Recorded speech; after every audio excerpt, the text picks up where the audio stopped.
오늘 이 아침에 예레미야 51장 45절에서 53절의 말씀을 가지고 흔들리지 말고 걸어가라, 흔들리지 말고 걸어가라 라는 말씀의 제목으로 함께 은혜 나누기를 원합니다. 우리가 가끔 재난 영화나 혹은 그렇게 위험에 처해져 있는 사람들이 극적으로 이렇게 생환해서 돌아온 사람들의 인터뷰를 들을 때가 있습니다. 삼풍백화점 무너지고 나서 극적으로 살아온 사람들의 인터뷰가 그랬고, 또 아덴만 구출 작전에서 살아온 그 선장의 인터뷰가 그랬습니다. 그들에게 기자들이 이렇게 질문합니다. 어떤 생각으로 그 위험의 순간들을, 그 어려움의 순간들을 버티셨습니까? 라고 물어보면 그들의 대답이 거의 공통적으로 나오는 게 한 두 가지 정도 됩니다. 첫 번째는 살 수 있다, 나는 살 수 있다라는 그런 굳은 마음으로 버텼습니다. 두 번째는 사랑하는 사람들을 떠올리면서 그 어려운 시간들을 버틸 수 있었습니다라고 고백하는 모습을 우리가 많이 봅니다. 어려운 상황 속에서 참 이제 마지막이다라는 그런 생각들이, 그런 장면들이 뇌리에 스치는 그 순간들에 우리의 마음을 어디에 두느냐, 또 우리 마음에 무엇을 생각하느냐에 따라서 그 힘들고 어려운 순간들을 이겨내는 것들을 볼 수 있습니다. 여러분, 그런데 반대로 분명히 살 수 있고 분명히 별 일이 아님에도 불구하고 내 마음이 절망하고 이미 포기해버려서 그 삶이 망가지는 경우를 볼 수가 있습니다. 내 마음에 분명하게 조그만 용기를 가졌더라면 이 고비를 넘으면 또 아름다운 것들이 펼쳐질 수 있는데, 이제 마지막이다, 나에게 더 이상 소망이 없다, 나는 이제 끝났다라고 순간 판단하여서 어떻게 보면 별일도 아닌 일 가지고 우리 인생이 망가지는 경우가 있습니다. 그래서 이런 모습을 보고 세상 사람들은 이제 긍정의 힘이다, 이런 단어를 사용하지만 우리 믿는 사람들은 하나님께서 우리의 인생을 인도하고 계신다는 그 믿음으로 살아갈 때 우리의 인생을 우리가 감히 좌지우지하는 것이 아니라 믿는 믿음으로 주님과 함께 그 고난과 역경을 이겨내실 줄 믿으시길 바랍니다. 그런 믿음을 가지고 살아간다 하더라도 우리의 마음이 절대 안 흔들리는 것은 아닙니다. 우리의 마음이 흔드는 것들, 그런 요소들이 있는 것 같습니다. 많은 요소들 중에 하나가 무엇이냐면 이야기입니다. 이야기. 내가 굳은 믿음으로 하나님과 함께 이 모든 고난과 역경을 이겨나갈 수 있다라고 생각을 하더라도 우리의 마음을 무너뜨리는 누군가의 이야기가 우리 인생에 참 많이 있는 것 같습니다. 남들과 비교하는 이야기, 내 자존심을 꺾어버리는 이야기, 안 된다, 못한다 하는 절망과 망함의 이야기가 우리의 마음을 많이 흔들 때가 있습니다. 내가 주님과 함께 걸어가야지, 내가 주님과 함께 이 역경을 이겨내야지 마음을 먹으면서도 이 이야기가 우리의 마음을 쉽게 무너뜨리는 경우를 또 볼 수 있습니다. 여러분, 그런데 이 이야기가요, 또 가만 보면 멀리서 들리는 얘기가 아닙니다. 나에게 친한 사람, 내가 가장 가까이 옆에 두고 있는 사람들, 내가 믿는다고 생각했던 사람들이 우리의 마음을 흔듭니다. 나의 자존심, 또 나의 상태, 나의 어떤 지금 현재의 모습들을 비교하거나 무시하면서 나의 마음을 흔들 때 우리 신앙이 참 유지하기가 어려운 순간들을 많이 맞이하곤 합니다. 여러분, 우리 인생에서 누구나 다 지금 방금 말씀한 것처럼 큰 일이나 아니면 작은 일이나 내가 믿음을 지키고자 할 때 나의 마음을 흔드는 이런 일들이 우리 가운데 있습니다. 이렇게 신앙생활에서 내가 무엇을 얻으려고 이런 이야기까지 들으면서 내가 이렇게 하고 있는가? 내가 우리 가족들에게 인정도 못 받으면서 내가 이렇게 신앙생활 해야 되는가? 가족 안에서 여러 가지 불화와 때로는 신앙생활 때문에 여러 가지 불협화음을 내는 이 모습을 내가 견디면서까지 과연 해야 하는가? 우리 마음의 소리가 이렇게 마음속에서 들려올 때가 있습니다. 여러분, 그런데 분명한 것은요, 우리의 신앙을 지키기 때는 이런 고난이 분명히 찾아온다는 것입니다. 또 하나는, 이런 고난은요, 악한 마귀 사탄이 우리의 마음을 흔들려는 아주 교묘한 계략이라는 사실을 이 아침에 다시 한번 기억하시길 바랍니다.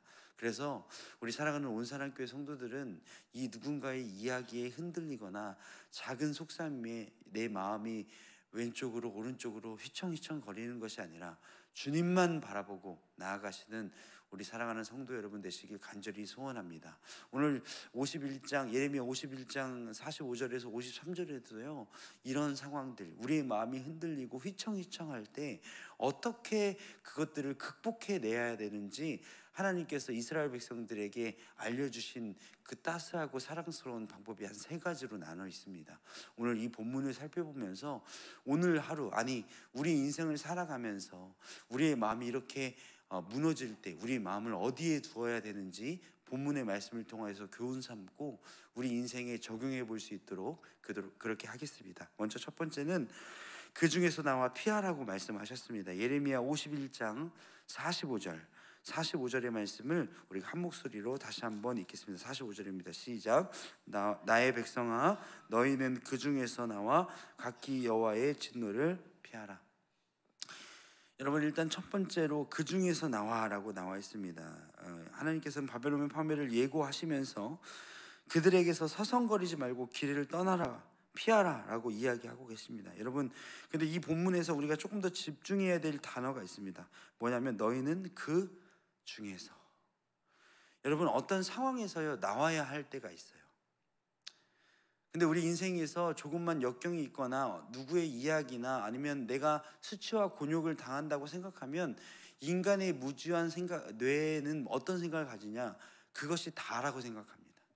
지금 내가 놓여져 있는 상황이 전부라고 생각합니다. 여러분, 그런데 우리가 우리의 잘못된 선택이나 아니면 짧은 생각을 벗어나기 위해서는요 그 상황에서 피하는 연습을 잘 하셔야 돼요. 누군가와 다투거나 언쟁이 붙었을 때도요 여러분 그 상황에서 잠깐 피하는 연습을 여러분들이 해야 됩니다. 지금 당장 해결한다고 사실 되는 문제도 아닙니다. 그런데 우리는 거기에서 혈기를 부리고 우리의 말투와 표정으로 마치 오늘이 마지막인 양 그 모든 문제를 당장 해결해 나가려고 합니다. 그러나 하나님의 방법은요 잠시 그 길에서 피하는 것입니다. 여러분, 피하면요 자동적으로 해결이 되는 문제들이 많이 있어요.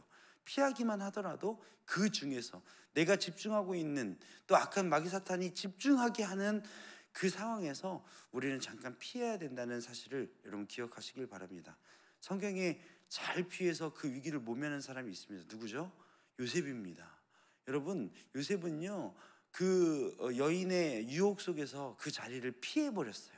그 피함으로 말미암아 물론 어려움을 그렇다고 안 당한 건 아니지만 하나님 앞에서 범죄하는 그런 일들은 피하게 되었다는 것입니다. 여러분, 우리 상황에서 좀 피해야 될 상황이 있어요. 피하는 게요 지는 거라는 약간 자존심에 상하는 일들, 상하게 생각하는 것들이 있습니다. 그렇지 않습니다. 여러분, 그 중에서 우리가 인간적인 생각, 사람의 마음, 사람의 계획에서 잠깐 탈피해야 되는 것, 그런 순간들이 있습니다. 여러분, 오늘 살아가시면서 어떤 사람을 만나든 우리가 어떤 문제에서 잠깐 좀 벗어나십시오. 그것이 하나님의 방법일 수 있습니다. 이 문제 지금 끝장내야겠다. 내가 이 사람과 관계 계속 안 좋은데 이거 안 좋은 거 누가 이기나, 네가 이기나 내가 이기나 한번 끝까지 가보자. 여러분, 그런 생각에서도 뭐 하시라고요? 피하시라고요. 여러분, 문제에서 잠깐 벗어나서 하나님을 바라볼 필요가 있습니다. 그때 하나님께서 일하시고 도움을 주신다는 여러분 그 마음을 가지시길 바랍니다. 그 중에서 나와야 합니다. 여러분, 또 한 사람이 있습니다. 창세기 19장에 보면요 그거 못 피한 사람이 있어요. 누구죠? 여러분, 롯의 아내예요. 예, 그 롯의 아내가 어떻게 되죠? 그 땅에 곧 무너질 고모라, 소돔과 고모라 그 땅에 자신이 두고 온 것들, 자신이 그동안 쌓아 올린 것들을 생각하는 동시에 뒤를 돌아왔습니다. 여러분, 그 롯의 아내가 결국 어떻게 되죠? 소금 기둥이 되는 그런 일을 당하게 됩니다. 여러분, 피하면요 잠깐 돌아보지 마셔야 돼요. 우리는 그런데 마음은 피했어요. 근데 마음은 거기가 있어요. 몸은 피했는데 마음은 여전히 거기가 있는 상태가 있습니다. 여러분, 피할 때는 누구를 바라보셔야 된다고요? 하나님만 바라보셔야 됩니다. 문제 상황에서 도망칠 때는요, 잠깐 그 중에서 나올 때는요, 마음은 여전히 거기 있는데 몸만 피한 이러는 것이 아니라 몸과 마음을 피하여서 하나님을 바라볼 수 있는 우리 지혜가 필요한 오늘인 것 같습니다. 여러분 상황에서 우리의 삶에서 그런 지혜를 발휘하시길 간절히 소원합니다. 우리 46절의 말씀, 두 번째로 46절의 말씀 같이 함께 읽겠습니다. 시작. 너희 마음을 나약하게 말며 이 땅에서 들리는 소문으로 말미암아 두려워하지 말라. 소문은 이 해에도 있겠고 저 해에도 있으리라. 그 땅에는 강포함이 있어 다스리는 자가 다스리는 자를 서로 치리라. 두 번째, 여러분 우리가 두 번째 어떻게 하냐면 들리는 소문으로 두려워하지 마셔야 됩니다. 여러분 하나님께서 46절에 사실 두 가지를 명령하셔서, 첫 번째 마음을 어떻게 하며 나약하게 말며. 여러분 문제 상황 가운데 우리 마음이 무너지는 게 문제입니다. 어떤 상황 가운데 우리 마음이 어떻게 할까 두려워하는 것이 사실 그것이 악한 마귀 사탄이 우리를 무너뜨리는 방법입니다. 그거 원하는 겁니다. 상황 가운데 내 믿음을 저버리게 하는 것, 안 될 것이라는 내 마음에 낙심을 갖게 하는 것, 그것이 악한 마귀 사탄이 우리의 마음, 우리의 믿음을 무너뜨리는 그 계략의 첫 번째 스텝이라는 사실을 기억하시길 바랍니다. 여러분 어차피 하나님께서 승리하셨습니다. 여러분 모든 문제 가운데 무엇을 그렇게 두렵습니까? 우리 인생이 어차피 내가 할 수 있는 거 몇 개 안 된다는 사실, 이제 50, 60, 70, 80 이렇게 인생 사셨으면 이제는 깨달으셔야죠. 우리 인생 가운데 어차피 내 의지로 단 1초 1분도 생명을 유지할 더 이상 늘릴 수 없다는 사실을 여러분 우리는 기억합니다. 내 사업 내 힘으로 안 된다는 거 압니다. 하나님께서 안 도와주시면 안 된다는 거 압니다. 건강, 여러분 그렇게 건강하시던 분도 하루아침인 것을 우리 인생에서 많이 바라봅니다. 그런데 왜 그렇게 두려워합니까? 우리의 무엇이 우리를 그렇게 힘들게 합니까? 내 마음이 나약해지는 이유가 무엇입니까? 너무 내 욕심 부리는 것이 아닙니까? 우리 이 아침에 그것을 기억하셨으면 좋겠습니다. 두 번째로 마음의 두려움을 갖게 하는 이유는 들리는 소문입니다. 여러분 소문은 소문으로 끝날 경우가 참 많이 있는 것 같습니다. 이거 이렇게 된대, 저분 저렇게 된대, 곧 이렇게 될 거래. 여러분 그런데 소문처럼 되는 경우가 사실 그렇게 많지 않습니다. 우리는 벌어지지도 않은 일 때문에 걱정하며 살아갑니다. 이것이 얼마나 어리석고 무지한 일인지는 우리 인생의 경험을 통해서 알 수 있습니다. 오늘 본문에서 그렇게 얘기하고 있습니다. 들리는 소문으로 두려워하지 말라고 이야기하고 있습니다. 그러면서 이렇게 얘기하고 있죠. 소문은 언제도 있겠고요, 이 해에도 있겠고 저 해에도 있으리라 라고 얘기하고 있습니다. 소문은 소문일 뿐입니다. 여러분 옆에 사람이 내 인생 살아주는 거 아닙니다. 나 대신 구원 받아주는 거 아닙니다. 여러분 참고만 하십시오. 우리 인생의 결정은 하나님과 나와 1대1로 독대하면서 결정하는 겁니다. 자녀도 부모도 남편도 아내도 여러분 참고사항입니다. 우리 인생은요 하나님과 기도 가운데 결정내야 그것이 진짜라고 생각합니다. 그렇기 때문에 우리 어떤 소문이나 그 소문으로 인하여서 마음이 나약해지는 그런 인생을 살아가는 것이 아니라 하나님께 무릎 꿇으며 내 인생의 모든 문제들, 내 자녀의 문제들, 사업의 문제들, 건강의 문제들을 하나님과 함께 풀어나가는 그런 우리 사랑하는 성도 여러분 되시길 간절히 소원합니다. 세 번째로 우리 50절 말씀을 함께 읽겠습니다. 시작. 칼을 피한 자들이여 멈추지 말고 여호와를 생각하며 예루살렘을 너희 마음에 두라. 여러분 하나님과 이 인생을 살아가면서 우리가 살아가는 세 번째 가장 중요한 방법은 뭐냐면 여호와를 생각하며 예루살렘을 너희 마음에 두라라는 것입니다. 여기서 두 가지를 이야기하고 있습니다. 첫 번째는 무엇이냐면 멈추지 말아야 합니다. 여러분 멈추지 말고 걸어가야 합니다. 우리 인생에서요 멈추는 경우가 있습니다. 하나님을 향해 걸어갈 때, 우리의 사역을 할 때, 우리가 어떤 믿음을 가지고 걸어갈 때 우리가 스텝을 멈추는 경우가 있습니다. 그런데 그 스텝을 멈추는 경우가 보통 세상의 욕심 때문에, 안목의 정욕 때문에, 내 인생의 걱정 때문에 걸음을 멈추는 경우가 있습니다. 신앙생활 20년, 30년 하다가도 교회에 나오지 않는 분들의 이야기를 들어보면요, 그렇게 해도 뭐 신앙생활 해도 별로 이익이 없다는 그런 자신의 잘못된 판단 때문에 걸음을 멈추는 경우가 있습니다. 여러분, 달려갈 길 다 마치고 우리는 의의 면류관을 쓸 사람들입니다. 지금까지 잘 걸어오셨으니 여러분 조금만 더 힘내시길 바랍니다. 믿음이 흔들리지 마십시오. 걸음을 멈추지 마십시오. 롯의 아내처럼 돌아보지 마십시오. 우리 인생 가운데 하나님께서 명령하십니다. 어려움 가운데서 멈추지 말라고 얘기하십니다. 잘하고 계십니다. 지금까지 잘 해오셨습니다. 우리의 인생 하나님 붙들며 잘 살아오셨습니다. 그러나 여러분, 조금의 위기 때문에, 나의 물질 때문에, 나의 자녀의 문제 때문에, 건강의 문제 때문에 여러분 멈추지 마십시오. 지금 해오던 그 걸음을 계속 걸어 나가시길 바랍니다. 여러분, 계속 걸어 나가시길 위해서 뭐 하셔야 합니까? 첫 번째는 여호와를 생각해야 됩니다. 내 마음에 다른 거 두지 말고 하나님만 생각해야 됩니다. 그리고 예루살렘을 마음에 두라라고 얘기하고 있습니다. 이야기는 무슨 얘기냐면 우리가 받을 상급, 언젠간 회복될 우리의 진정한 모습, 저 천국 구원될 우리의 영혼을 생각하면서 걸어가라는 것입니다.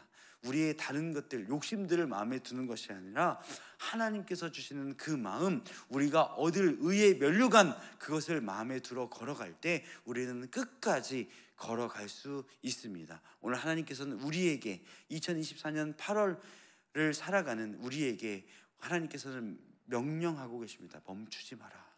사랑하는 온사랑교회 성도들아, 멈추지 마라 라고 이야기하고 있습니다. 오늘 이 말씀을 마음에 두시길 간절히 소원합니다. 말씀을 정리하겠습니다. 오늘 우리의 삶을 살아가는데 우리를 흔드는 그 모든 것들에 대해서 우리가 어떻게 대처해야 될지 간단하게 말씀을 나누었습니다. 첫 번째는 잘 피하십시오.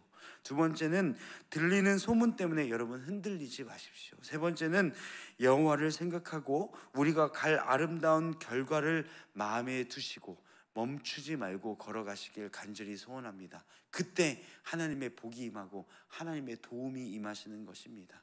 내 생각대로 멈췄다가 안 될 것 같으면 주저앉았다가 포기해버리는 인생이 아니라 주님 손 붙들고 오늘도 승리하시는 사랑하는 온사랑교회 모든 성도 여러분 되시길 간절히 소원합니다. 기도하겠습니다.